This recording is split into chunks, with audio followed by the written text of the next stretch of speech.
शंकर नाम के अघोर को उसके आश्रम से उसकी बीमारी के चलते निकाल दिया जाता है, ये कहकर कि ये भगवान शिव का श्राप है और उसी के कारण आए दिन आश्रम में कुछ न कुछ अनिष्ट होता रहता है। शंकर को किशोर अवस्था में एक माने हुए महागुरु अघोर केदार बाबा ने इस आश्रम में छोड़ा था। शंकर को अपने पिछले समय का कुछ भी याद नहीं था और उसे एक मानसिक बीमारी थी जिसमें उसके किसी को छूने या उसे किसी के द्वारा छूने पर दौरे पड़ने लगते थे और उसका पूरा शरीर नीला पड़ जाता था।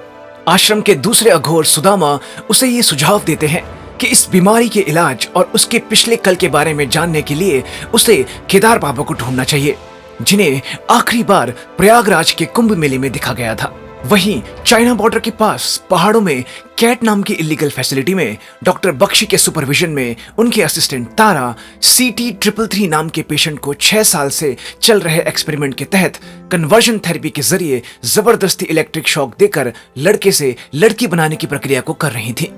कन्वर्जन थेरेपी एक बहुत ही धीमी प्रक्रिया थी और इसका पेशेंट पर कोई दुष्प्रभाव नहीं होता था, लेकिन अपने सुपीरियर्स के दबाव के चलते डॉक्टर बख्शी तारा को इस एक्सपेरिमेंट को जल्द से जल्द खत्म करने की बात कहते हैं, नहीं तो वो खुद ब्रेन सर्जरी के जरिए इस एक्सपेरिमेंट को पूरा करेंगे, जिसमें बहुत जोखिम था और पेशेंट पर भी इसके बहुत ज्यादा दुष्प्रभाव होते थे। इसके बाद कहानी हमें दुर्गा की जिंदगी में ले जाती है, जो दक्षिण भारत के एक गांव में देवदासी होती है। पुराने समय में देवदासी एक महिला कलाकार होती थी जो एक बार देवदासी बनने के बाद जीवन भर किसी देवता या मंदिर की सेवा के लिए समर्पित हो जाती थी। ये कला और संस्कृति की संरक्षक मानी जाती थी, इसलिए इनका बहुत उच्च पद था। लेकिन वक्त के साथ इनका ये पद गिरता चला गया और एक अंधविश्वास में बदल गया।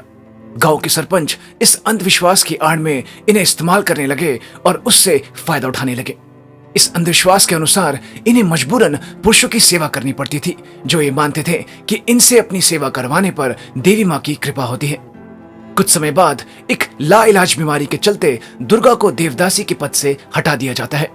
दुर्गा की उमा नाम की बेटी भी थी, जिसे वो अपनी सौतेली बहन के घर देवदासी बनने के बाद छोड़ गई थी, जो उमा के साथ नौकरों जैसा बर्ताव करती थी।